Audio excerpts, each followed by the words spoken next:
On va reprendre cette première session donc avec la restitution des axes thématiques. Donc, il y aura 3 présentations. La première sur les cartographies du risque associé aux maladies vectorielles. Donc, c'est Emmanuel Roux qui va présenter les résultats de cet axe.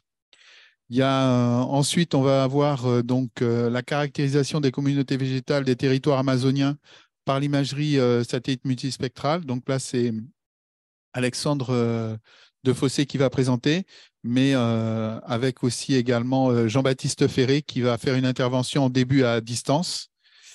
Et puis ensuite, on aura Marilyn Gobindas qui va, elle, intervenir tout à fait à la fin en visio sur la protection du paysage en milieu amazonien par l'étude du respect des normes de pollution et le suivi des polluants anthropiques et naturels.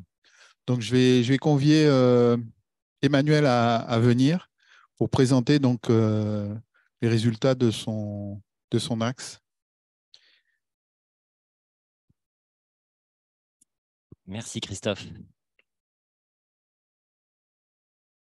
Très bien, donc bonjour à toutes et à tous. Donc j'ai le plaisir de vous présenter les résultats de l'axe concernant la cartographie des risques liés aux maladies vectorielles dans le cadre de ce projet Progisat.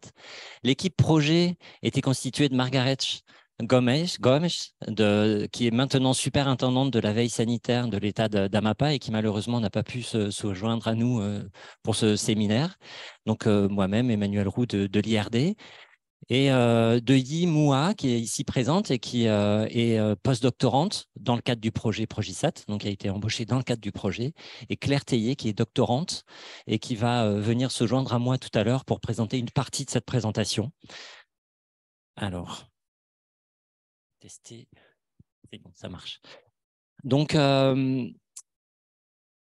en parlant de cartographie appliquée à la santé, en fait, la cartographie est d'ores et déjà un outil de santé publique. Elle est utilisée, par exemple, ici, je vous ai mis un exemple de cartographie du risque de paludisme en Guyane. C'est une carte qui est éditée par l'ARS Guyane avec des partenaires acteurs de santé publique en Guyane. Et c'est une carte qui est destinée aux voyageurs dans un cadre de prophylaxie pour prévenir la transmission du paludisme pour les voyageurs. Donc, c'est un outil de santé publique d'ores et déjà. En revanche, l'usage de la télédétection, qui pourtant est un outil pour caractériser le territoire et y compris la cartographie du territoire, est relativement peu exploité dans le domaine de la santé publique pour différentes raisons. Donc, des difficultés à répondre à certains besoins spécifiques du domaine en termes de nature d'information, de résolution spatiale et temporelle, du fait de la complexité inhérente des systèmes éco-épidémiologiques que l'on considère, sachant que la donnée ne fait pas tout, évidemment. Il faut produire de la preuve scientifique relative au sens de cette donnée dans le cadre de la santé publique. Il faut produire des modèles, etc. Et puis, il est parfois difficile de comprendre, d'interpréter les résultats qui sont issus de ces modèles, qui existent pourtant. Et ça, c'est un problème qui est aussi lié à l'interdisciplinarité, à la forte interdisciplinarité de ce domaine, qui associe la santé publique, l'écologie, la science des données, la télédétection, etc. Donc, les principaux objectifs de cet axe dans le cadre du projet, c'était de définir une approche de cartographie des risques, j'insiste sur les pluriels, j'y reviendrai, liés aux maladies vectorielles, en particulier le paludisme et les arboviroses qui sont transmises par les moustiques de type Aedes, du genre Aedes, et donc de produire une approche qui exploite les résultats antérieurs. Sur le paludisme, on a plus de 10 ans d'expérience sur la cartographie du risque. Et puis, une approche qui soit basée sur des données objectives, issues notamment de la télédétection, mais pas uniquement, qui soit qualifiée et actualisée. Une approche qui soit suffisamment générale et reproductible et transfrontalière, qui ne soit pas limitée aux limites nationales, et facilitant donc le transfert effectif en fait, des résultats vers la santé publique. Le deuxième objectif, c'est de promouvoir l'application de la télédétection dans ce domaine de la santé, et c'est d'étendre un partenariat qui était déjà existant et solide entre la France et le Brésil aux partenaires surinamais. les enjeux, ils sont multiples et en termes de santé publique, c'est de cibler des actions de contrôle et d'élimination de ces maladies et c'est de travailler à la prévention et la prévision de l'introduction et de la réintroduction de pathogènes si ces maladies venaient à être éliminées. J'en reparlerai par la suite. Ah, pardon, je appuie sur le mauvais. Voilà. Donc, les hypothèses de travail, quelles sont-elles? En fait, je vais commencer par le deuxième point. Comme je disais, on a déjà un travail historique sur cette thématique. On a déjà produit certains indicateurs qui, d'après nous, peuvent entrer dans une cartographie d'un risque assez intégré de ces maladies vectorielles. Par contre, je vous ai cité aussi les limites qu'on avait à transférer ces résultats dans le domaine de la santé publique. Et donc, on s'est dit, on a besoin de faire, entre guillemets, un pas en arrière, un peu, alors qui est plutôt un pas en avant, bien sûr, mais c'est de revenir en fait sur des concepts clés, des concepts très généraux qui soient vraiment partagés par toutes les parties prenantes. Et donc de travailler à la définition de ces concepts, à l'identification de ces concepts et à leur relation entre eux pour essayer de formaliser la connaissance au travers d'un modèle conceptuel de risque qui, d'après nous, l'idée de départ, c'était de créer une vision commune, transdisciplinaire et transsectorielle de la notion de risque. C'est d'améliorer l'explicabilité de l'approche de cartographie des résultats que l'on obtient. C'est de veiller à ce que les méthodes que l'on produisent soient reproductibles et qu'elles puissent être appropriées véritablement par la santé publique. Donc, comment on a fait pour construire ce modèle conceptuel? Tout simplement, on a suivi en fait ces deux trajectoires en parallèle. Une première avec des ateliers organisés avec les acteurs de la santé, donc on va dire avec des experts du domaine d'application, afin d'expliciter les connaissances qu'ils avaient sur les différents types de risques et leurs interrelations. Et puis en parallèle, on a travaillé sur la formalisation de ces connaissances avec une collaboration entre l'équipe projet et nos collègues informaticiens de l'unité Espace Dev à Montpellier, donc afin de formaliser en fait les concepts, les différents objets et leurs relations au travers d'un formalisme qui s'appelle UML pour Unified Modeling Language, et aussi, dans un deuxième temps, à l'intégration des indicateurs existants que l'on avait déjà produits par le passé dans ce modèle conceptuel de risque. Et bien sûr, l'idée est de revenir et de boucler pour revenir vers les acteurs de santé. Pour tout vous dire, on avait prévu beaucoup plus d'ateliers, mais on s'est vite aperçu que c'était une tâche qui allait être peut-être compliquée vu le temps imparti. Le premier atelier, en fait, qui consistait à inventorier les besoins des différents acteurs, les différents risques que les différents acteurs, les différents concepts de risque que les différents acteurs manipulaient et leurs interrelations. En fait, c'était déjà 4 sessions de travail, une dizaine d'heures d'atelier qui a rassemblé 24 personnes, 15 organismes sur 4 jours et qui ont été réalisés en français, en portugais et en anglais. Donc, voilà, c'était une charge de travail assez conséquente et qu'on n'avait pas forcément mesurée dès le départ. Mais cela dit, on pouvait s'appuyer aussi sur la connaissance de l'équipe projet quant à ce domaine-là, et au déterminant aussi des risques et au fonctionnement des systèmes éco-épidémiologiques pour pouvoir avancer indépendamment aussi de ces ateliers, heureusement. Donc, en fait, en termes de résultats, comment ça se traduit? Je vais passer très rapidement. En fait, on est parti de concepts très haut niveau, en fait, le concept de risque qui fait intervenir notamment la notion d'aléa ou d'événements susceptibles de causer un dommage à un enjeu plus ou moins vulnérable si cet enjeu est exposé à cet aléa. Alors ça, c'est très théorique et très haut niveau. Bien sûr, l'intérêt, c'est de le spécifier dans le cadre des maladies vectorielles. Pardon, je vais boire un peu.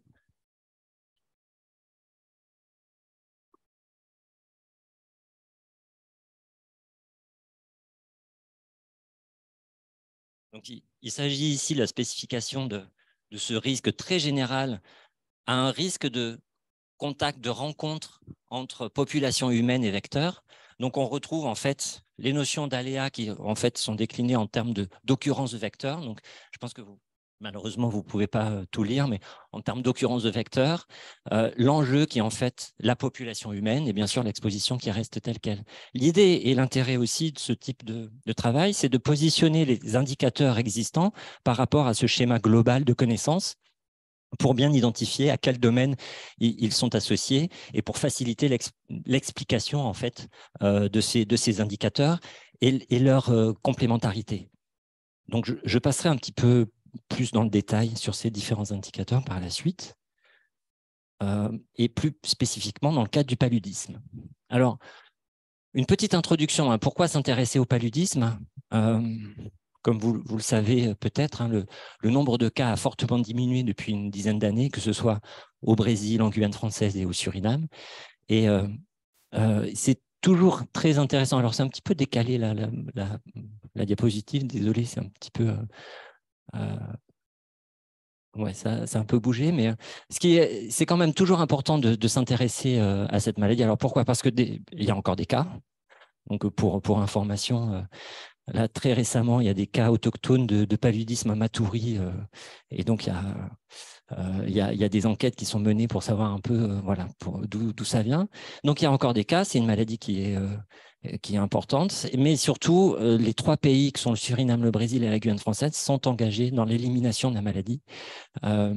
Et donc, qu'est-ce que veut dire élimination? Ça ne veut pas dire continuer à mener le même type d'études et de travaux, c'est au contraire de renforcer en fait les efforts pour aller vers cette élimination, c'est renforcer les actions de surveillance, de diagnostic et de traitement, de surveillance, y compris surveillance transfrontalière, et c'est de renforcer la lutte antivectorielle, c'est de cibler les actions dans le temps, dans l'espace et vers des populations spécifiques, les plus à risque et les plus exposées. Et puis c'est pas simplement, comme je le mettais précédemment, que l'élimination, c'est pas simplement qu'il n'y a plus de cas, qu'il n'a pas eu de cas autochtones de paludisme sur les 3 dernières années de manière consécutive, c'est aussi mettre en place des méthodes et des outils afin de détecter et de prévenir la réintroduction du parasite une fois que une fois que la maladie a été considérée comme éliminée. Donc, je passe maintenant aux différents indicateurs qui ont été produits spécifiquement pour cette maladie. Donc, c'est des indicateurs, comme je disais, pour cette maladie qui sont issus d'études antérieures, mais qui ont été produits sur la zone d'études dans le cadre de Progisat et qui ont été actualisés également dans le cadre du projet. Donc, le premier, c'est une probabilité de présence du principal vecteur de la maladie en Guyane et dans la région. Principal vecteur qui s'appelle Anopheles darlingii. Donc, c'est le résultat d'un modèle qui s'appelle un modèle de distribution d'espèces associé à une méthode de minimisation des biais d'échantillonnage et qui prend en entrée en fait des observations de présence du vecteur et un certain nombre de couches environnementales. Et donc il est assez facile de relier en fait cette présence cette probabilité de présence du vecteur à un élément en fait du modèle conceptuel de risque qui est tout simplement l'aléa, c'est-à-dire l'occurrence de vecteurs et qui rentre en fait dans le modèle assez aisément. Le deuxième indicateur, qui n'a pas été créé par nous, mais actualisé dans le cadre du projet, c'est l'empreinte humaine, qui est un indicateur qui provient plutôt du domaine de la conservation en écologie et qui quantifie de manière semi-quantitative l'interaction ou l'impact de la population humaine sur les écosystèmes et la faune sauvage. Donc, c'est un indicateur qui est construit à partir de plusieurs couches d'entrée. Et là, on voit toute la difficulté en fait de l'étude de ces systèmes complexes, ces systèmes éco-épidémiologiques, où il est très difficile de séparer les différents éléments en éléments complètement indépendants. Et on voit bien ici que l'empreinte humaine, elle est associée à la fois à la présence de la population humaine, donc dans le modèle plus général de risque, dans l'enjeu qui est considéré, donc à la fois à la population humaine, mais à la fois au travers de la caractérisation des différentes activités humaines et leur impact sur les écosystèmes, à la fois donc sur l'exposition de cette population humaine aux vecteurs. Et le troisième indicateur, si ça veut bien marcher, voilà, c'est, on va dire, une susceptibilité d'exposition en fait, de la population aux vecteurs qui est basée sur le paysage. Alors, c'est un indicateur qui est issu d'un modèle de connaissance et qui vient tout simplement du principe suivant. Le vecteur a besoin de forêt pour, on va dire, se reposer après avoir piqué un être humain. Et plus l'interface entre la forêt et les milieux non forestiers sont importants et qui peut être caractérisée par la fragmentation de la forêt, et plus la rencontre entre l'humain, la population humaine et ce vecteur peut être probable. Donc, c'est indépendamment de la densité de vecteurs ou de population humaine, c'est vraiment le paysage qui module en fait ce risque d'exposition, et on voit bien très clairement que cet indicateur entre dans le modèle conceptuel de risque global au travers de l'exposition des populations aux vecteurs. Ensuite, nous avons combiné en fait ces couches avec une agrégation très basique de multiplicative qui potentiellement peut être pondérée pour obtenir cette carte qui est donc qualifiée de carte de risque de rencontre humain-vecteur, et ce en population. Donc, ce n'est pas un risque individuel, comme pouvait l'être, par exemple, la première carte que je vous ai montrée au tout début est destinée aux voyageurs. Et donc, ça, c'est plutôt un risque en population. Alors, certains d'entre vous ont peut-être remarqué ou réagiraient en disant mais il manque quand même un élément essentiel dans ce système éco-épidémiologique, c'est le parasite, c'est l'agent pathogène. Alors, bien sûr, on y pense, mais ce n'est pas si facile, en fait. Donc, l'idée, c'est de considérer les systèmes de surveillance épidémiologique des 3 pays de la région, mais c'est aussi considérer un outil que nous avons développé consistant à harmoniser ces données épidémiologiques de part et d'autre de la frontière entre le Brésil et la Guyane, donc pour avoir une idée de la circulation du parasite sur le territoire. Mais en fait, on a des localités avec des cas de paludisme. Et en fait, le passage de ces localités avec des cas à une circulation du parasite, elle est pas évidente. Donc, quand je disais que la donnée ne suffit pas, on est typiquement dans ce cas-là. Et là, on voit bien qu'on touche à des questions qui sont quand même assez difficiles à appréhender, notamment de mobilité de population, pour savoir, lorsqu'il y a un cas quelque part, qu'est-ce que ça implique sur le niveau de risque sur le territoire dans son ensemble.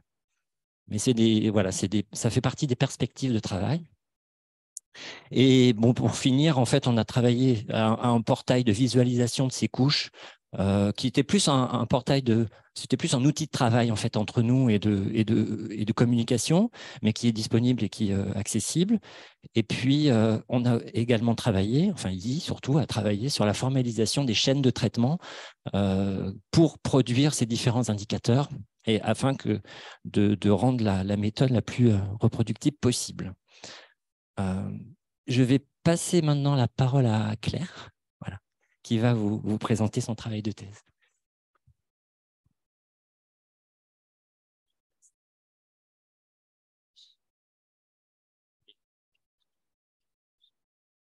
Bonjour, ça va, c'est assez fort ou pas? Bonjour à tous, donc je me présente, moi je m'appelle Claire Théier et je suis doctorante à l'UMR Espace Dev de Montpellier. Non, c'est là. Hop, voilà. Donc mes directeurs sont Emmanuel Roux et Rodolphe de Villers. Et comme je disais, je suis à l'UMR Espace Dev et je fais partie de l'IRD. Donc ma thèse est financée par le CNES et la région Occitanie.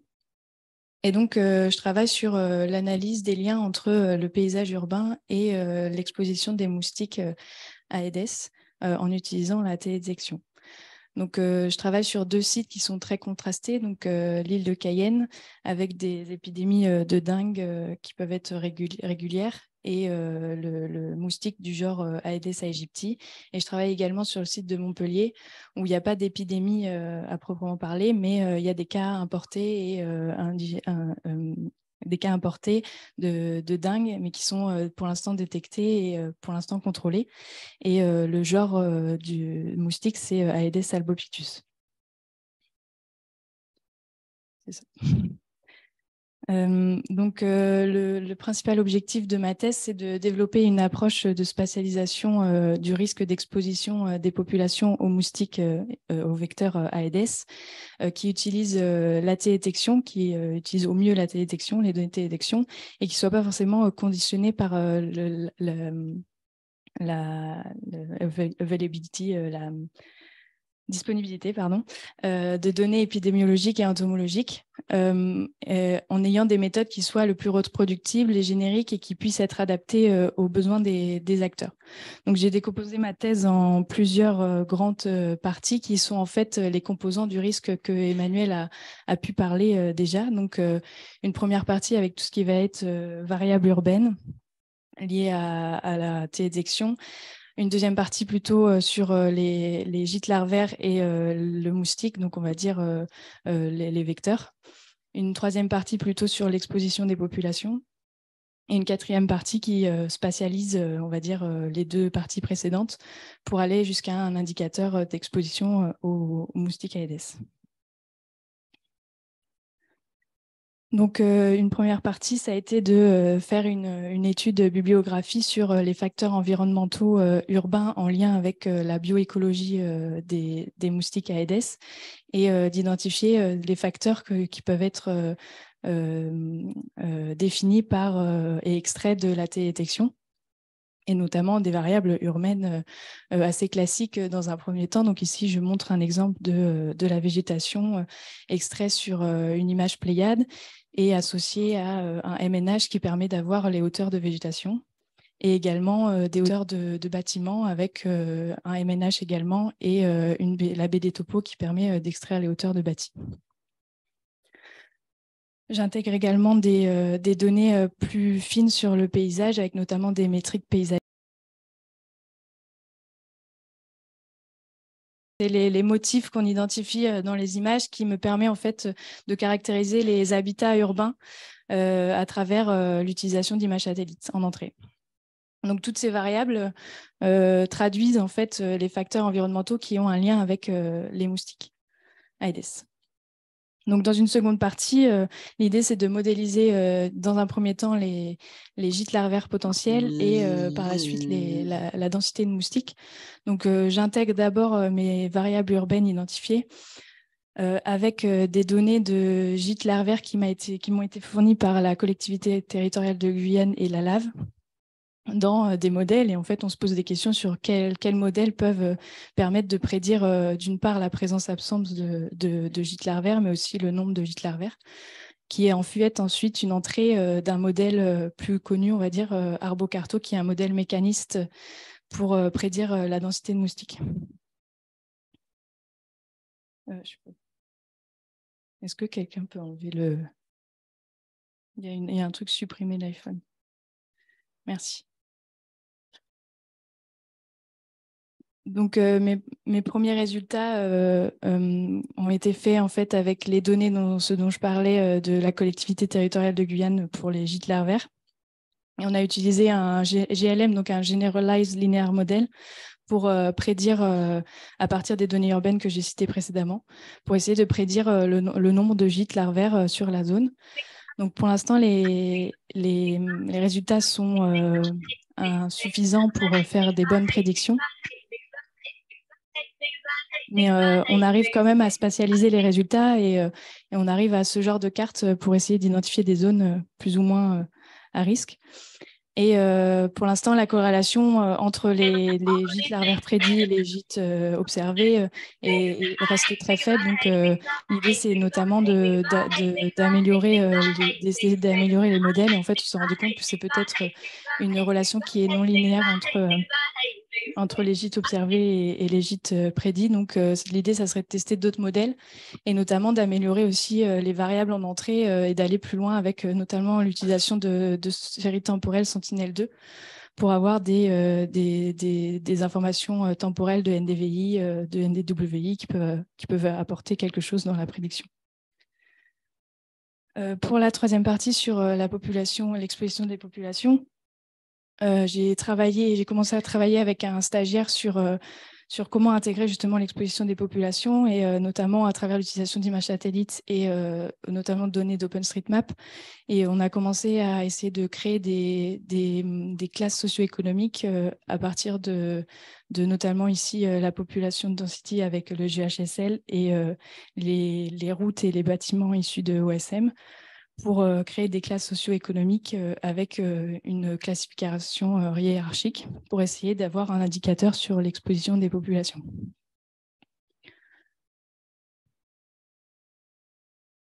Et enfin, l'idée de la quatrième partie, ça serait de justement définir un indicateur de risque qui intègre et qui combine d'abord la prédiction des moustiques et l'exposition des populations, de l'appliquer donc à Cayenne et à Montpellier, et également de l'implémenter, cette approche sur d'autres villes pour tester justement la reproductibilité et la généricité, même si ça impliquera probablement des adaptations en fonction du contexte qui peut être très particulier sur certaines zones. Je n'intègre pour l'instant pas la partie, on va dire, pathogène dans ma thèse, mais peut-être plus tard. Et je vais repasser la parole à Emmanuel. Merci Claire et bravo pour ton flegme malgré les interruptions. Non, c'est juste pour conclure, pour dire que le projet a produit également un certain nombre de choses qui sont listées ici. Je vais évidemment pas rentrer dans le détail, mais vous en retrouverez une bonne partie sur le site internet du projet et dans la partie ressources. Voilà. Et puis, pour parler un petit peu des perspectives, les principales, les grandes lignes, c'est de continuer à discuter, à modifier, à améliorer le modèle conceptuel. Donc, ça fait partie des objectifs de l'atelier de vendredi. C'est d'évaluer les cartes de risque qui ont été produites. Pour l'instant, elles n'ont pas été véritablement évaluées. On a des pistes. Alors, bien sûr, il y a par dire d'experts, mais on aimerait le faire de manière plus, entre guillemets, objective, avec des données ou des résultats de modèles existants. Donc, on a déjà des pistes avec des choses qui paraissent cohérentes, avec des travaux qui ont été réalisés à des échelles très fines, avec des données entomologiques ou des travaux, comme j'ai déjà présenté, qui proviennent plutôt d'une modélisation, ou de l'exploitation des connaissances expertes, bien sûr alimentées aussi par la connaissance de la situation épidémiologique actuelle. Mais comme je disais, on n'est pas exactement, on parle pas exactement du même risque, donc il faut voir exactement qu'est-ce qu'on compare et comment on peut évaluer, en fait, interévaluer ces différents produits qui ne relèvent pas exactement du même concept, en fait. Et puis un mot pour les ateliers de jeudi et vendredi. Donc, c'était pour dire que voilà, jeudi matin, on va plutôt parler de la cartographie du risque lié aux maladies vectorielles, avec en rentrant un petit peu plus dans le détail du modèle conceptuel, voir si est-ce que c'est vraiment pertinent, est-ce que ça parle, est-ce que ça permet vraiment d'expliquer les choses et de construire ce corpus de connaissances commun à tous et à toutes les parties prenantes. Et puis, on va faire un focus sur le paludisme en reprenant les différentes couches d'informations, en les discutant, en essayant de les évaluer, justement. Le jeudi après-midi, il y a un atelier urbanisation. Alors, j'ai pas mis tous les ateliers, mais j'ai mis ceux avec lesquels la santé a on va dire, une acquaintance particulière. Et le vendredi matin, donc c'est un atelier conjoint urbanisation et cartographie. Donc, comment appréhender la ville par satellite pour des études en santé. Donc, c'est dans la ligne directe de ce que vient de présenter Claire. Et là aussi, l'idée, c'est de rentrer plus dans le détail et puis d'ouvrir aussi vers d'autres problématiques et d'autres questions. Voilà, je crois que c'est de la dernière. C'était pratiquement la dernière. La dernière, c'est les remerciements à tous les participants de près ou de loin qui ont permis de réaliser ce travail. Merci beaucoup.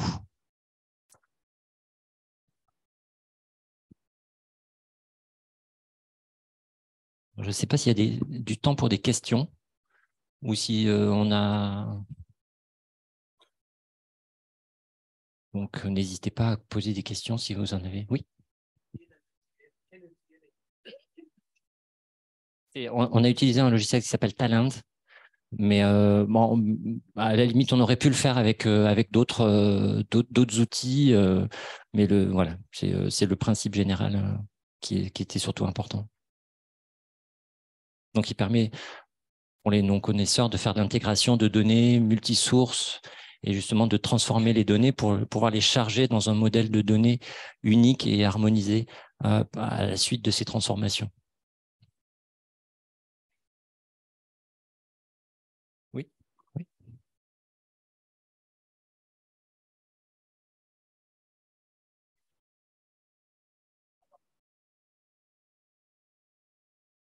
Oui. Non.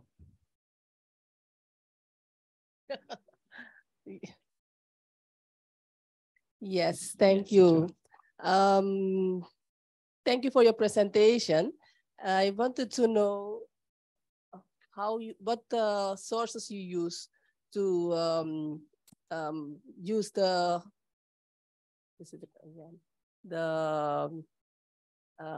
entomological data, the density of the mosquito. No, only the presence of the mosquito. For the Maxent model, the species distribution model we use to predict habitat suitability for the mosquito in the territory, we used presence only and not abundance, not the number of mosquitoes. It is an information very difficult to obtain, Yes, and that's why usually we have the presence and not the abundance, and we don't have the absence also. So Maxent is appropriate for this kind of data, in fact. So this is fed by people on the ground to provide you information? No, it's sorry. No, this data was collected by different organisms of French Guiana, so, included Institut Pasteur, Pasteur Institute, also partners from Amapa in the framework of a previous project called OSU-Guiamapa. Jean-François told a little bit about this project, and with specific data collection on the field during this project. But it is not a participatory approach or citizen science approach to collect this kind of data, but it could be an idea. For the future. Yes, thank you. Thank you.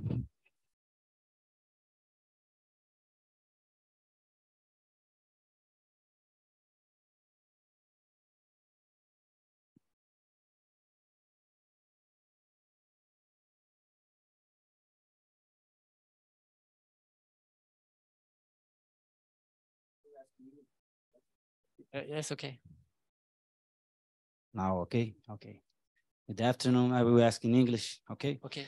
I want to know from where you get the concept of susceptibility that you use in malaria paludism model, because I work with the OPAS model, and we have a vulnerability like imported cases and receptivity, and I never see that kind of concept, and I want to use too. Yes. Je vais peut-être parler en français. En fait, j'avais oublié qu'il y avait la traduction, mais no, sorry, you don't have the traduction. I will answer in English. No problem. The term susceptibility I use for the susceptibility of exposure linked to the landscape. I'm not sure. I put quotes. I'm not sure. It is this question regarding vocabulary is very complicated. That's why also we try to work with this kind of formalization. In terms of territorial receptivity. That's okay. We put this concept in the model, in the general model, as in fact a risk of transmission, because it integrates all the elements or the components of this transmission risk. But in fact, this concept is evaluated, assessed only with entomological information. If there is the mosquito in the territory during the last 5 years, something like that, I think. At least it is the rule used in Suriname, if I well remember. And this territorial receptivity is, in fact, the occurrence of the vector. So it is, there is a theory and in practice, and vulnerability It is, in fact, a risk of reintroduction of the parasite, if I remember, and it is also put in the global model. But I think the WHO, the World Health Organization, is not doesn't use this term more. Oscar Lapouble in Suriname told us, but it is a term that is usually used. Thank you, because it's a very synthetic and good indicator about all the process that involve the territorial receptivity? Susceptibility. Susceptibility, yes. Yes. Thank you. Thank you.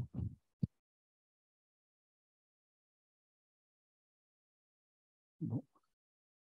Merci. S'il n'y a pas de... Oui. J'avais une question méthodo. Au niveau des modèles, est-ce qu'il y a une grosse différence entre le focus Guyane et les enjeux transfrontaliers?